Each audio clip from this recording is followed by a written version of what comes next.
So 6 o'clock, I'd like to call the regular meeting on Monday, September 9th, 2019 at 6 p.m. of the Rockland Fire Protection District to order. Roll call: Marcia Malinowski, present. Amy Bernstein, present. David Anderson, present. And both fire chiefs. Carl Snowman, treasurer. And Mr. O'Connor, attorney. Please stand for the Pledge of Allegiance. I pledge allegiance to the flag of the United States of America and to the republic for which it stands, one nation, under God, indivisible, with liberty and justice for all.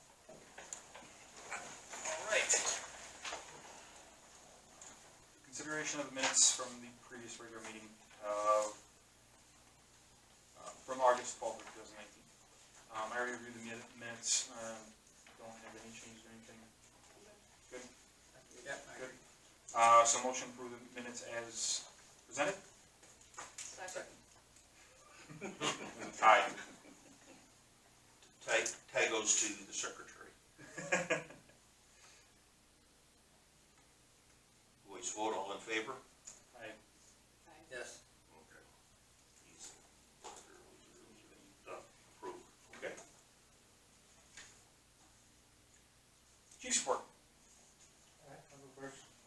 So August we ran 15 calls, and it's like, as usual, 11 of those are ambulance calls.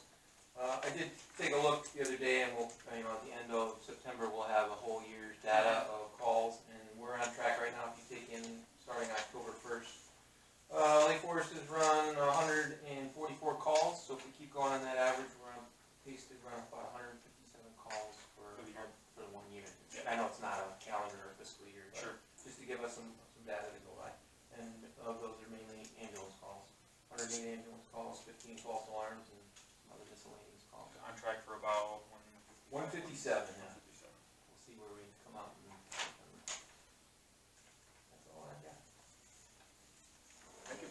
Nothing exciting on our end. We had 8 calls, which is in the report. Mm-hmm. Nothing else really to report. Well, good. We've been out doing fire inspections. Anything So, exciting? not really. Just the typical stuff. They're just housekeeping inspections. So, but we get out in the district and do that. So, and I know we're doing some re-inspections. There's compliance with that. Fixing what needs to be fixed. So that seems to be good. Anything egregious or just running most stuff? We've been hitting our fire protection inspections as well, and having some good contacts with people and making some good changes for the Means. Sincere apologies. We were talking, Carl pointed out that there's a set of, we need to approve the set of minutes from April 20th, 2017. Amy asked about it, and Carl had a copy, but I brought Amy a copy too. We've got it here. I wasn't at that meeting. John Kelly was at the meeting, but we've got it here. Well, those were closed sessions, and so it's the board, at least once a year, you're supposed to go back and look at anything that's closed and see if it's acceptable to release it. But you can also do it at any time, and you get asked that, to the board to consider whether to release those minutes. Okay, what agenda item would that fall under? Or do we have to? Yeah, that was under the minutes that we just blew by. Oh, so that we would go back to number 3. Correct. Okay. Just for the consideration of the closed session minutes from the meeting on April 20th, 2017 to determine whether they need to be retained as confidential or they can be released. Copy those? I have one. You guys can look at it. Okay. Get a chance to read them? Okay. We were done with the fire chief's report. I wanted to add one thing. Yeah, sure. I know a member of the audience brought it up last time, and I kind of reiterated it afterwards, but the invitation stands for any of you to come tour either one of our fire stations. If you have questions about how we operate or how we keep any of our records, that is an open invitation, so Appreciate it. please use that resource. All right. So we'll revert back to agenda item 3.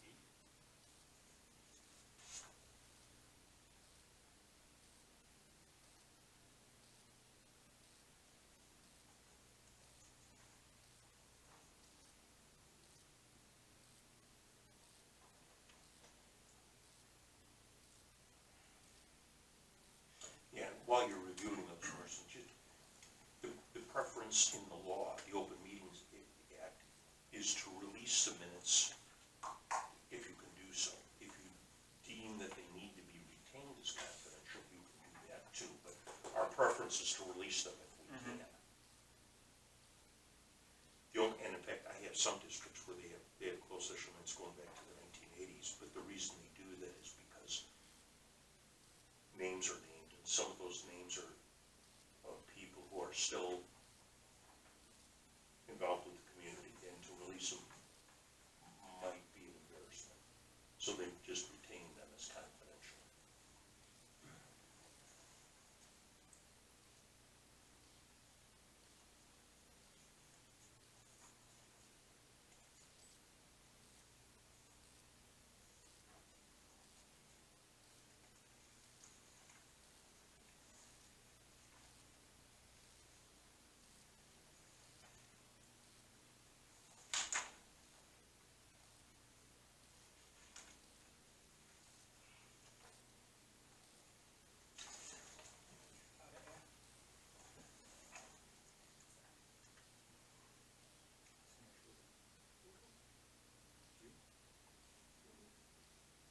Yeah, something that's 2 years old, like this, unless you have a situation where it might prove to be a potential embarrassment, you know, where allegations of misconduct are not substantiated, and you have it, you know, something like that. But otherwise, like I said, the preference is release them if you can. Yeah, I don't think there's anything in there that wasn't already covered by, what was it, the IT? A whole news story on that, so, I mean, I remember that. it was fun. You say. I might not agree with that. Yeah. I may have a different definition of fun.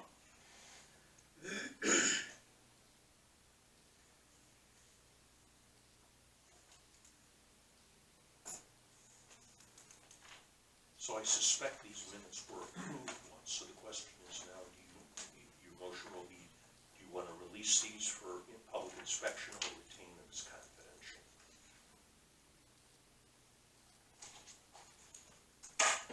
I don't see why not Yeah. releasing them. Yeah. So we have a motion a motion to authorize the release of the minutes from the April 20th, 2017 closed session minute for public inspection. So moved. Okay. Second by? Second. And then just a voice vote. All in favor? Aye.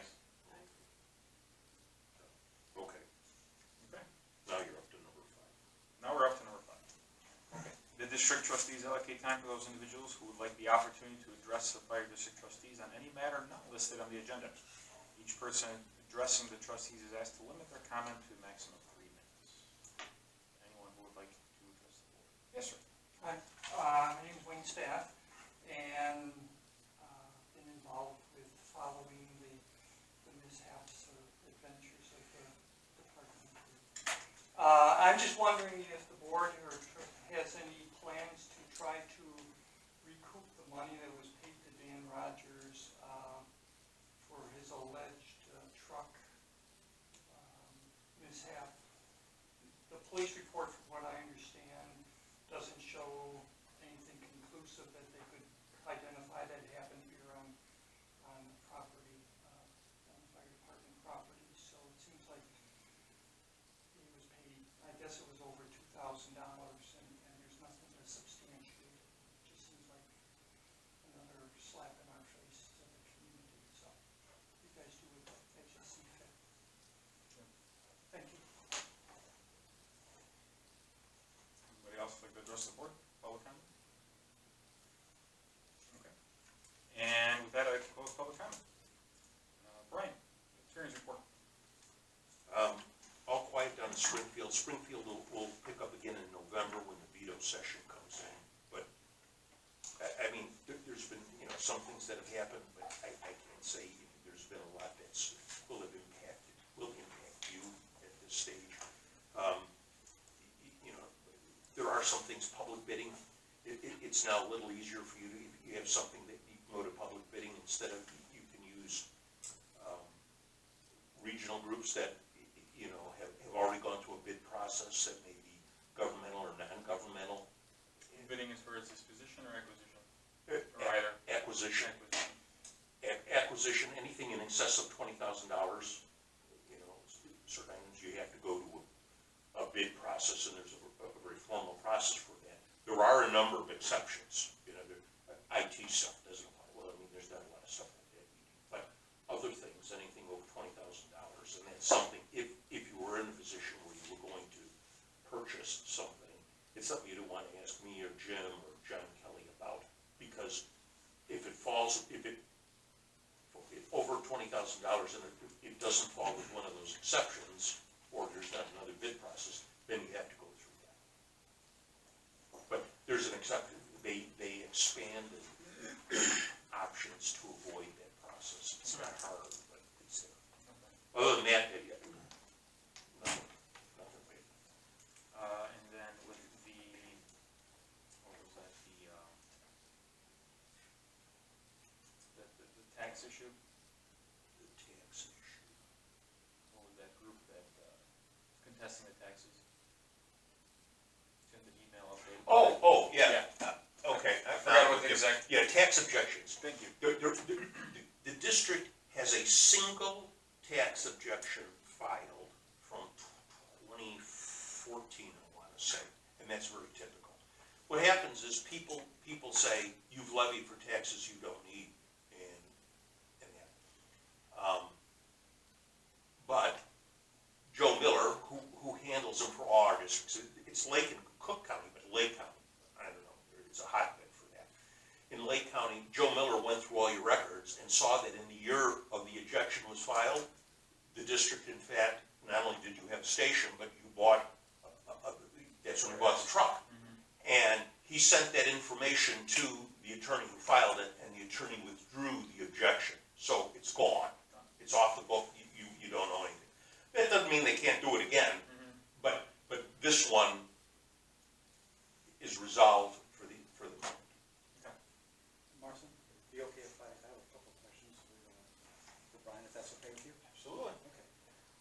Brian, I was pretty sure, and I think you just confirmed, that's a lawsuit that was filed a number of years ago, so I was pretty familiar with it at the time. And if I recall, the documentation on it, you know, the write-up on it was that, I guess there's a rule of thumb that a district shouldn't have more than one and a half times their annual operating expenses and surplus, or something along those lines.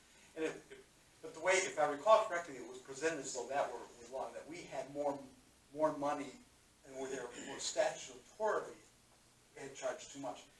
I looked through and I've never found anything that has any kind of statutory limit along those lines. So I'm just kind of curious, you know, if there is no statute, but somebody's making a claim, but it's just kind of a rule of thumb or a conventional wisdom kind of thing, how does that actually play out?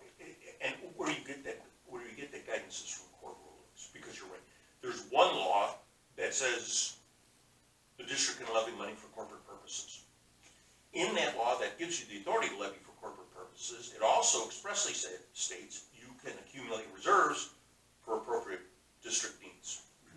You know, and it's only the corporate, the ambulance, you don't do it, and all the other ones, but it's just that. But there's a separate law under the levy, you know, the levy process in the property tax code that says you should not levy for taxes if you don't need the taxes. So if you were sitting with $10 million in reserves, right, and your normal expenses, annual expenses are $600,000, you probably don't need any additional revenue. You know, you have multiple years worth of That's a operating. judgment issue. That's not a black and white. It's not a- law gives a number. Correct. Okay. There's no black and white. Where you see that, it's a determination by courts of how much is too much. And that's the arguments essentially they make in these tax objections. You know, you have too much.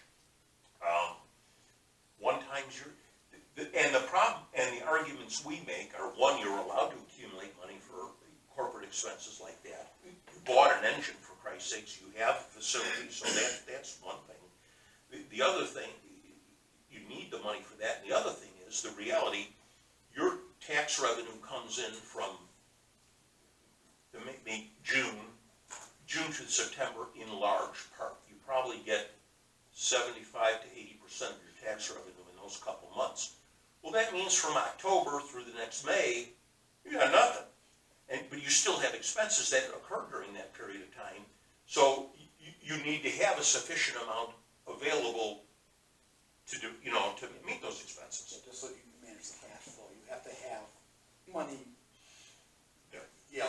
You have to start out with maybe a third of your annual stuff before the tax revenue comes in. So that's from last year, tax revenue, because you need that just to be able to pay the bills throughout the entire 12 months. And that's something, that, we always work on when we talk about the levy ordinance, but also when we talk about the budget and appropriation ordinance. Levy ordinance, how much do you really need? And then secondly, once you have that done and that's approved and filed and woof, then you go to your budget appropriations ordinance and then you make those allocations.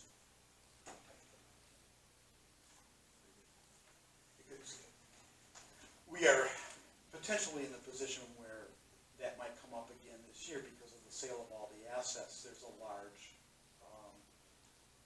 amount of reserve. It's not a huge amount, as you'll see, it's like $275,000, but large, in comparison to the budget. And of course, our expenses are going down.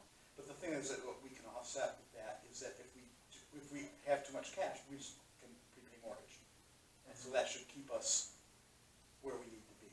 And the faster we prepay the mortgage, because once the mortgage is paid off, then I would certainly, personally, I would hope the board would agree, is that that's the time to lower the levy. If we're not, spending $90,000, then we should be able to reduce the levy by $90,000. I think as good stewards of the taxpayers' money. Right, and I totally agree with Carl. I mean, the reality is, while you don't have any personnel, you don't have any equipment, fire trucks or ambulance or anything like that, you have a facility, fixed facility, which needs to be maintained and kept up because it's still a public facility. You still use it for your meetings, the clerk uses it for a voting place. There's still public uses for the building, and while you have it, you need to maintain insurance on it and maintain it. So there are expenses that you need to realize, so. Okay, good, thank you. Yep, thanks, Carl. Thanks, Brian. Moving on to 7, Treasurer's Report. Carl. For the account total, the Lake Forest Bank capital is at $36,479.44. The Lake Forest Bank checking account is at $390,240.28, and the reserve is at $274,460.89, for total assets of $701,180.61.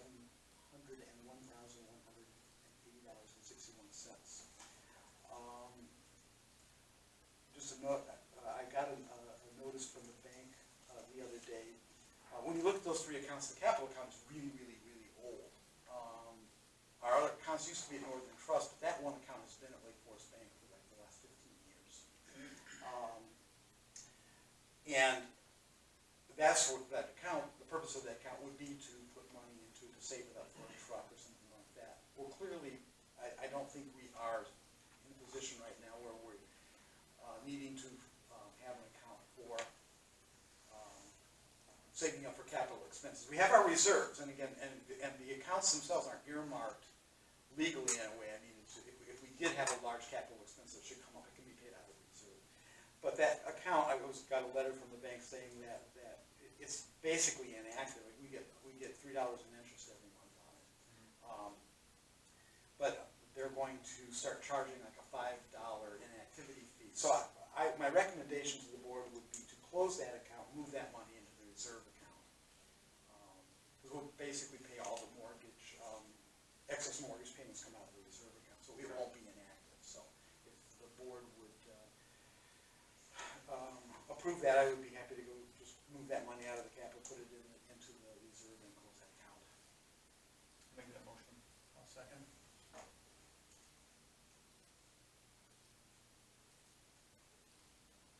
So we're gonna move the capital funds into the reserve funds. Yeah, move the capital funds and close the capital investment account, move it into the reserve funds at Lake Forest Bank and Trust. Got it. You need the total being moved? No, You got it? I've got it here. I just needed to make sure I had it, because I was making notes. Okay, we have a motion by trustee Malinowski and a second by trustee Anderson. We're doing money, so let's do a roll call vote. Trustee Anderson? Yes. Trustee Malinowski? Yes. Trustee Steen? Every meeting, right? Well, it took me like 2 years to get Snowden, right? So, And then, budget tracking update, it was a small error, I did a couple of things that were in the wrong category, so I printed out new ones. Okay. I'm just gonna grab one, they're 2 pages long, so. Well, we're looking over on that, Carl. Did you have a chance to reissue any of the outstanding checks? I have them here. Right there. I need your signature on them, and then you're probably the best person to at least start trying to find people and get them to them. Yeah, okay. And then, for anything, like we voted on last time, for anything that was greater than $130, we left it for stop payment. I did issue stop payments, the bank did not charge us for those. Oh. It'd be interesting, I've never had to really do that before, it'd be interesting to see, it may be that if they actually stop a check, they charge you $30. Interesting. So, and that's extremely unlikely, so. Yeah. Okay. Exactly. Cool. But I know those are the last addresses we have on record. And Yeah, so because of the, those were those year-end payoffs, some of those people hadn't been around for a year or so. So Yeah, I know yeah. Joe Neasley's address is not right. No, yeah, he moved. So, okay, yeah, most of these I have. And if, yeah. Yeah, I figured you're probably in the best position to find these guys. Yeah. Okay. And then you need to countersign the checks. Yeah. Figure I can do that, once we finish up, doesn't have to be done at the meeting, okay. Okay, on the budget, we are 4 months in, so a third of the way, and things are pretty much where they need to be. The only thing that's running a little high, same as last month, is legal expenses, because there's been some carryover in terms of the building and the tax objection and everything like that. So, other than that, we are where we should be on that. So, if you have any questions, most of the with the revenue, we're a little over 53%. We did get a tax payment already in September, as Brian has said. It's like May, June, July, August, September, you get the bulk of it, and a little bit more will run in later in the year. Because as you probably know, if you're paying, you do the second payments in Lake County, the second payments were just made on Monday, last Monday, or no, Friday. They were due Friday on the 6th. So we'll get, in another few weeks, we'll get, the second half, basically, as those payments roll in.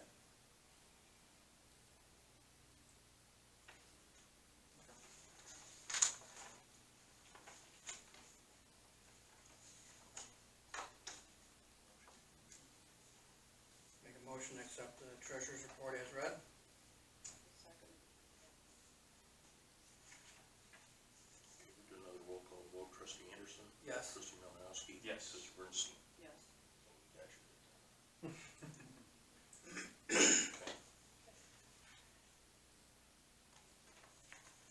Anything else, Carl? On the invoices, Mm-hmm. it's usual stuff. You see the mortgage, Lake Forest Bank $7,500, North Shore Gas $40.93. The Tribute Media Group, that's an expensive one, $470.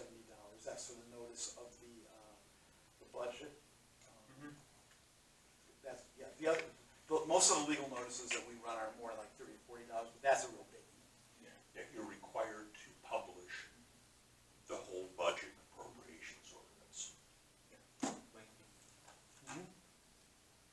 And then, the legal bills, $1,717.50. Sewer, $24.12. ComEd for $57.19. Comcast for phone and internet, $179.74. Citibank, that's the visa we talked about, the detail of that last month. That was the trustee manuals and the Lake County Collector, we do actually pay, this building, we get a tax bill for $60. Because the Water Reclamation District has the right to actually tax us, so we pay the second installment on that. So for a total of $10,731.63.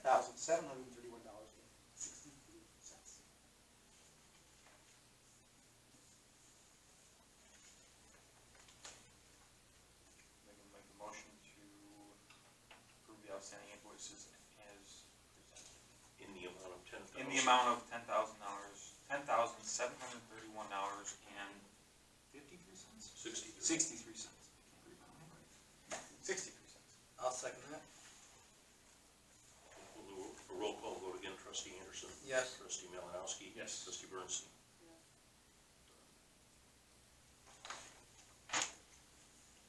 Okay. Agenda item number 9, discussion possible action regarding sale of Rockland Fire Protection District building. Brian, any updates? I've heard nothing. Nothing.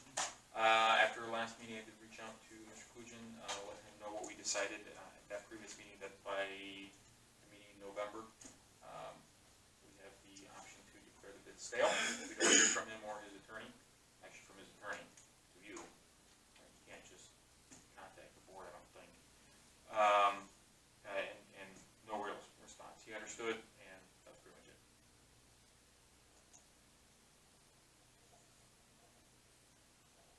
And just something for the rest of the board's awareness, because Trustee Malinowski and I talked about this. I've been asked the question, what happens? Should you not do anything in that board, if it's there and at your November meeting you determine it's stale?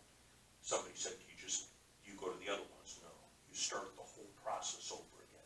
And so the board would be in a position to decide, you start from square. Do you want to sell it? And if you want to sell it, then you have to comply with the terms of the statute, which is saying you adopt a resolution, you have to publish the resolution, you got to accept the bids, they're sealed bids, it's the same thing, but you're going to start all over. Is another appraisal necessary? Yeah, I mean, and I would say particularly in light of the way this one evolved, where there were questions at the meetings, I would think that, if I were the board, I would think that would be appropriate. I think I would recommend it. So it's not necessarily just explicitly sale or lease, or, I mean, whatever use of the building in November, right? Or, Well, the bid for the sale is gone. Yeah. We never got anything for the lease. So it's the bid for the sale that's hanging. and while this bid's in limbo, if someone interested in leasing were to come and express interest or want to lease, what can the board do? I mean, You can't, are we just totally in limbo right now, waiting? you're kind of in a limbo, you're stuck. As long as that bid is out there, there's a person who said, I'm interested in bidding, I'm interested in buying it, and it's for that. So pretty much And now you locked in put waiting. him on notice that, by November, if you don't make a commitment to reduce that to a contract, which is what our resolution, which we adopted and was published, said, then he has to comply with the terms that's gone, then you're back to square one. Until then, you're right, you kind of got that hanging out there. So square one would be pretty much decide what we want to do with the building, not necessarily sale, but it could be sale, lease. Or nothing, you just Or nothing. retain it. Absolutely. Okay. So, but I mean, I think Trustee Malinowski and I had talked about that before, but I don't know if I've talked to the other two about it. So everybody on the same sheet of music. One board, one voice. Okay? And could the next, when we do if we end up putting it out, for bid again, could we tighten up things, like if your offer is accepted, you have, 30 days to have, a deposit in and things like that, other than Sure. that? That'd be in the resolution, or does that only go into the contract? No, that would, you could put that in the resolution. We can make the resolution, and in fact, we put some constraining requirements into the resolution because we wanted them to understand this is not just like a run-of-the-mill thing. If we're gonna sell it, here are the terms by which the board would consider selling it. And the other reason you do that is when they tender the bid, if the bid doesn't conform to those requirements, then it's a non-conforming bid and you toss it. I mean, you're essentially setting the terms and conditions. Under these conditions, we would consider selling it.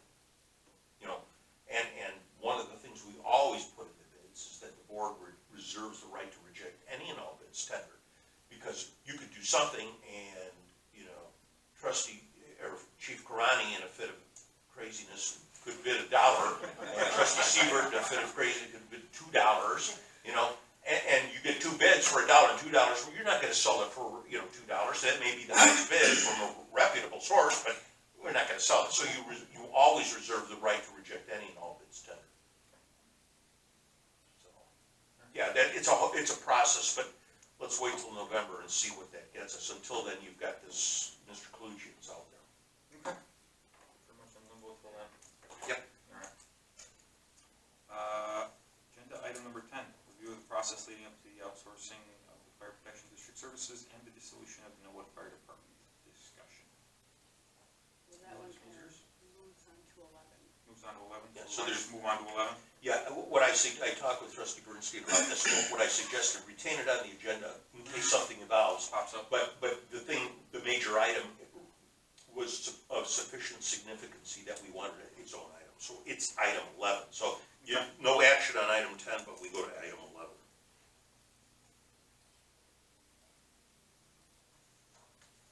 Moving on to 11. Another copy? Oh, I don't need one.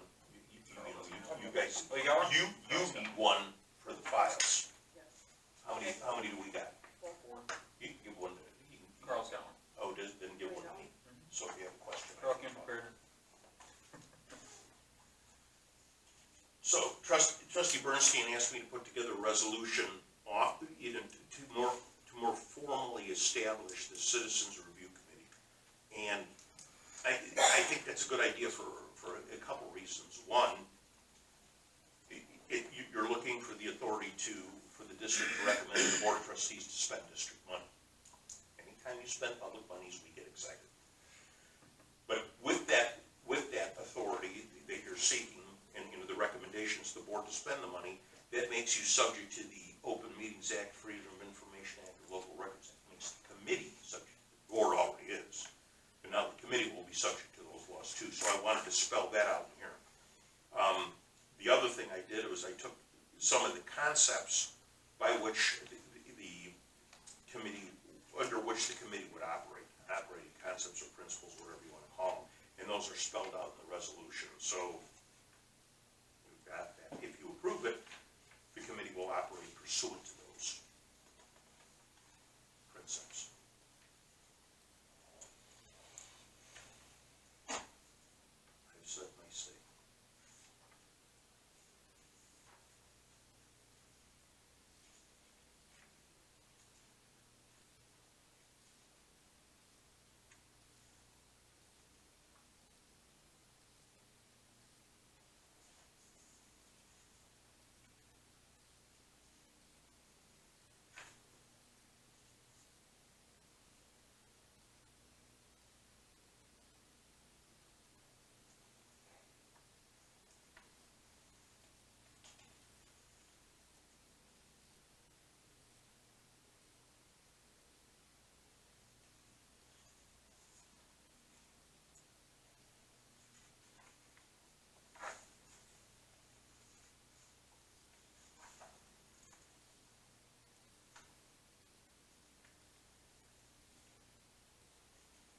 So just really quick, I'm going through this.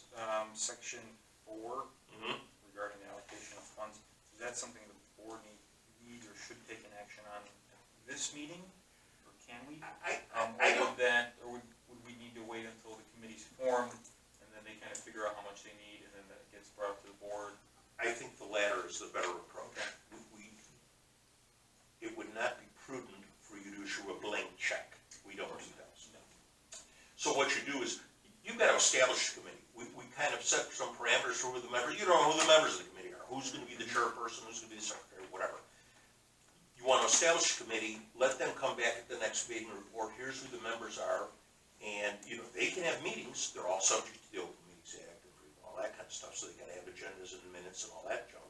But what I would suggest is at your future meetings, you'll have a line item in your agenda, that'll say report of the Citizens Review Committee, at least for the three or four meetings that they're envisioning. But if they have more, maybe you need report to you not only who are the members, but, you know, have them, you know, ask from them a proposed budget. You know, you wanna have some idea of, you know, how much, again, we're not in the business of issuing blank checks to people. But, you know, and if it's within reason, if they say we need $100,000 for an attorney, first call me. And, you know, but I mean, you know, it needs to be within reason. Sure. So that's what I think I'd recommend at this point. What this resolution does is gives them, you know, the formal authority to establish, but then have them report back to you, because you're kind of, you know, they're like a subset of your organizations, and they should report to you. You're still the controllers of the purse. You know, once you say we're going to approve $5,000, what this says is, if they have a budget of $5,000, well, then they can spend that $5,000 for the purposes spelled out in the resolution. Okay. Then in section 5, do we want to limit the number of meetings or how far apart they should be? Is there more general verbiage that could be put in there, or is that a bad idea? This is what was proposed. I think once you establish the committee, if the committee comes, you know, the initial concept, operating concept is this. If the committee comes in and says, hey, we need more than 4 meetings, you know, oh my God, something's come up, you know, we'll need more than that. That's within your power to do it. It's a resolution, this is a statement of policy, and these are just the initial operating So concepts. it's not like they necessarily need to You're not lock locked in down stone. this. Okay. No.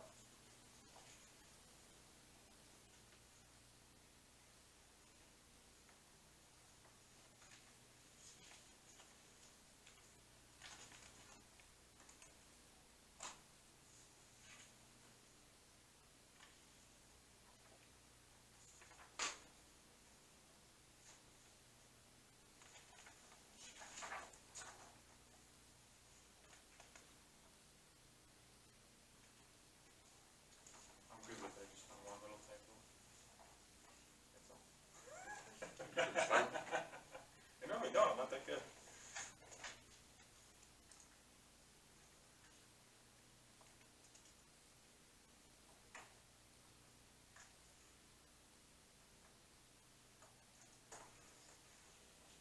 Any other comments or?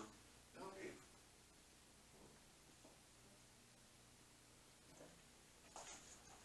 Why? In that case, a motion would be in order to approve Resolution 2019-02, authorizing the Citizens Review Committee. So moved. I'll second that. Motion by trustee Malinowski, second by trustee Anderson. Because this will eventually involve funding, let's do a roll call vote. Trustee Anderson? Yes. Trustee Malinowski? Yes. Trustee Bernstein? Yes. Okay, so that's approved. What we'll do before we leave, keep one copy here, we'll sign one copy and make sure she has it for the files. I mean, I've got my copy of the notes. We can do this one. That's right. Okay. Moving on to 12. Other items, as may be lawfully brought before the board. I don't have anything new. We always put that in there, it's just a habit. The Open Meetings Act says you can bring, something that came to your attention this morning, Yeah. you could bring it up for discussion only, you can't act on it. But at least if you wanted to talk about it, you could talk about it and have it in the minutes, and then have it, it would be, you know, for the next Oh, agenda. actually, just an update though, from the last meeting, regarding the whole IDOT, thing. I did reach out to, and I apologize, I don't have his name here, it's in my emails. What's that? Guy Tridgell. Yep, thank you. What? Guy, G-U-Y, and then, TRIDGELL. thanks Dan. I'm a consummate email He's an IDOT contact? He's the IDOT spokesman. Yeah, communications director or communications spokesman, whatever his title is. Got it. Reached out to him regarding questions received from the previous meeting regarding the fate of the building and IDOT's plan for 41-176 interchange. He mentioned that there is no plan yet. One's being formulated as far as the general IDOT plan for the fiscal year, 2020 and going forward, whatever their 5, 10, 15, 50-year plan is. There's nothing yet, no updates. That was about a month ago. He says, a few weeks. It's been a few weeks, nothing yet. I can reach out to him again, bug him. Dan seems like you do a pretty regularly. Part of the job. Yeah, but, no updates, he says there's nothing yet. And I'll just add on, I also, I went and looked, and and while there's a lot of construction going on Route 41, the black line, that's all resurfacing, there's nothing about the reconstruction of the intersection of 176 and 41, I couldn't find anything. One of our attorneys does this type of work, and he said, trying to find anything on the IDOT website is difficult at best. And I looked, and I couldn't find it, he couldn't help. So, Yeah, I looked too. no news yet. Yep, and I know there's some old info out there as far as what, I think Lake Bluff presented years ago. I remember a newer presentation that Lake Bluff didn't have that included roundabouts here at these interchanges and everything like that, and I couldn't find that. So, nothing really to update. Good. Well, and I'll put that in there, that's just updates, that's fine. Yep. Anything? Nope, nothing exciting. Good. Okay. Well, now, item 13, adjournment. I would like to call adjournment at 6:43 p.m. Second.